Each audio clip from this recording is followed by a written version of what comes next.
Morning and welcome back. Welcome back for another day. Nice, beautiful Sunday out. Not too much action going on out there. So here's a news of the day video for Sunday, March 29th. The NHL through Bill Daly. Bill Daly's been very visible throughout this thing that we're dealing with. Trying to find a way not to just go right out and say it. The NHL believes they have more flexibility when it comes to dates for buildings in August. So the reason that they're not canceling anything is because they're looking at the summer and they're going, hey, we've got more flexibility to get things done.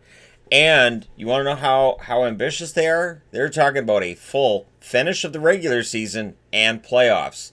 So stick that in your optimism.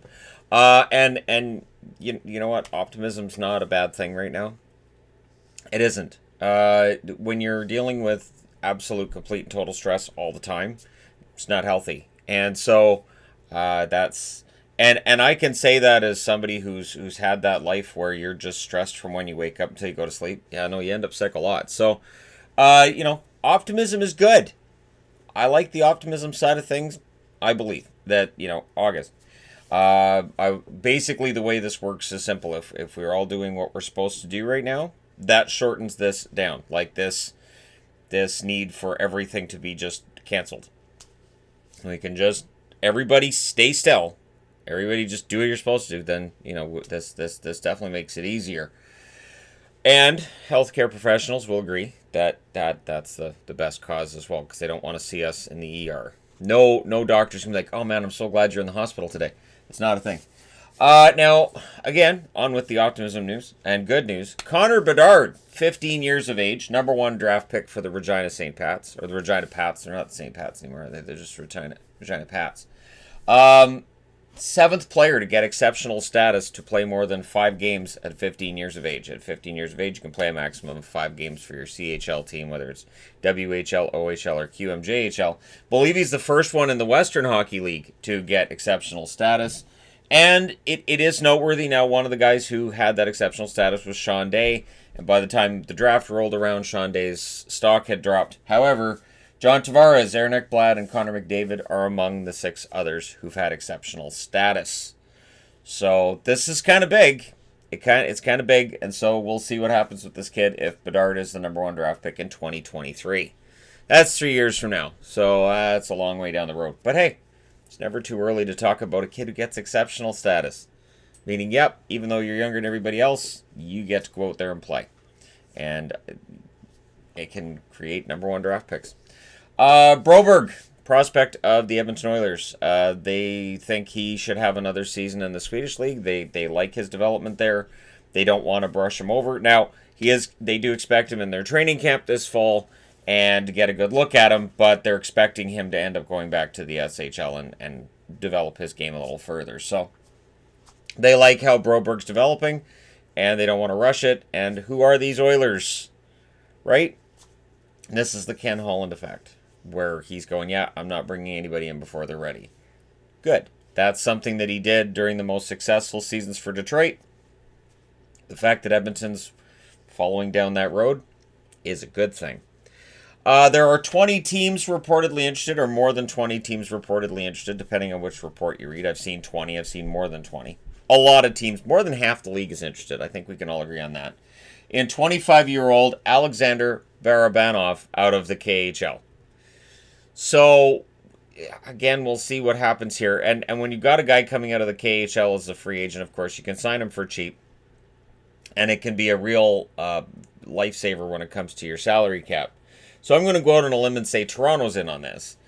I'm going to go out on a limb and say teams like Vegas are in on this. Vancouver's probably in on this. Teams that are looking at their cap going forward and thinking, well, this could be tough. So, yes, Barabanov is going to have a choice of where he wants to play and where he wants to sign. Pretty sure it's May 1st is the earliest he can actually sign. So there's a lot of rumors about who's going where. But I don't think they can make it official until May 1st. We'll see. We'll see if he ends up coming over and playing pretty darn quick here. Speaking of guys coming over from the KHL, of course, famously, Ilya Kovalchuk came over and started playing again in the NHL this year.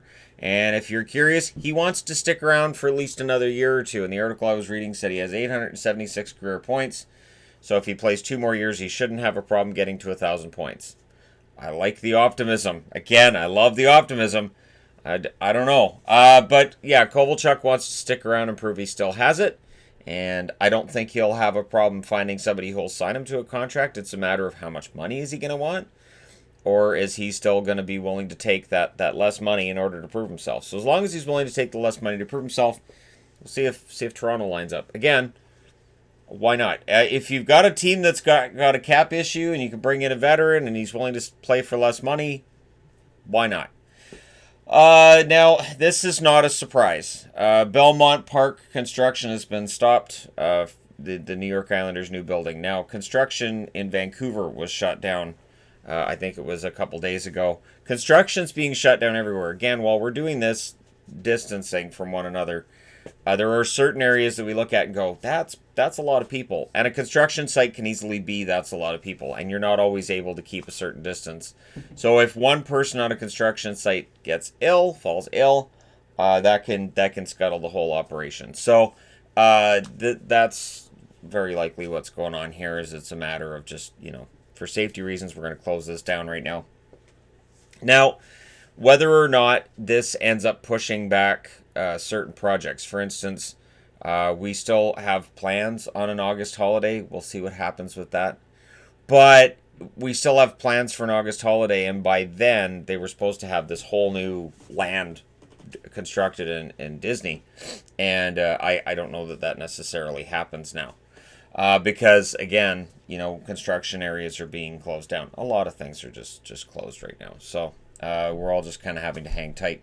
Trevor Zegras has signed his entry-level contract with Anaheim, which means that if they did come back and start playing some games, and if they're regular season games, he might make his debut for Anaheim. But either way, he'll be on the team next year. Zegras could absolutely be that spark plug this team has needed to get their offense going. Their offense has been kind of abysmal for the last couple of seasons. So, yeah, we'll see whether or not Zegras can get it going. I know there's a bunch of other minor signings that have been going on. I didn't have room on the board for everything that's been happening. And at some point, we'll get into that whole prospect talk. But I also wanted to end this off with just something really simple. What we're dealing with right now is unprecedented in human history. And this is quoting a historian from Wilfrid Laurier in Waterloo directly, that this is unprecedented. What we're being asked to do is something that we've never seen. Like, for the entire world to go, okay, we're closed. That's never happened. We've never seen anything like that before. And the reason I mention this is because there's a lot of us who are looking for certainty as to when it could end, or how long can this go on. And the answer is nobody has any idea. I watched the news yesterday and I heard we could be back in 10 weeks. We could be back in 8. This could take ages. This could be wave 2 comes in and then everything all falls apart.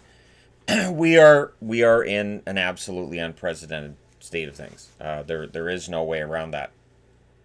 And just for me personally, it has been different. Like, I'm a homebody anyways, but it's different knowing I can't go places I want to go. I can't take, so there's no hockey on, which normally means that, Yvonne and I would go out and do things. We'd go to Metropolis Mall and we'd do stuff. And that's not an option. So there's been a lot of evenings where it's like, okay, what now? Now that's kind of abated now that we're more than a couple of weeks into this, but there's definitely a feeling of, so how long? But again, if we all do what we're supposed to do, so if we're all observing what we're being told to, if we listen to health professionals, it makes it easier for the healthcare system, and it makes it a lot less likely we get it. Was watching yesterday, and I'm not going to say where because I don't need that argument, but they were talking to Bill Gates, and he said, we could have things back up and running in 10 weeks if everybody does what they're supposed to do. We could see this go away, and he said, and if if people say, well, and the question was asked of him, well, what about people that say they don't know anybody who's, who's been sick or anything like that? He said that's what's supposed to happen. What's supposed to happen here is that we don't. And that it's all kept to a minimum, kept down as much as possible. Because once you reach a certain level, then, that's where you're really, really, really into trouble. So at this point in time, it is tough. I understand that there's some scary stuff going on in the real world. And, I do what I can on this channel every day to try to, make sure I point out and I convey that I take this as seriously as anybody else. But I like the optimism too. I like looking ahead to, young kids coming into the league, young kids who are going to be in the league a few years from now, and just development of players and talking about next year and talking about how they can salvage the playoffs and how they can bring something out of all this. Because again, if you're able to salvage something, that's better than not salvaging anything. So I've got my fingers crossed that takes place. And hey, for all the optimists in the world, this is the channel for you. And for all the pessimists, yeah, stick around. Maybe we can convince you not to be so darn much of a Debbie Downer with everything. All right. Thank you guys so much for all your support. Don't forget to hit like and subscribe if you're browsing your way through. You just happened upon this video. Thank you guys so much for everything. It means a lot, especially during this time while we're all in this rather uncomfortable, unprecedented in history moment in time. Thank you guys so much for everything. I will talk to you again soon.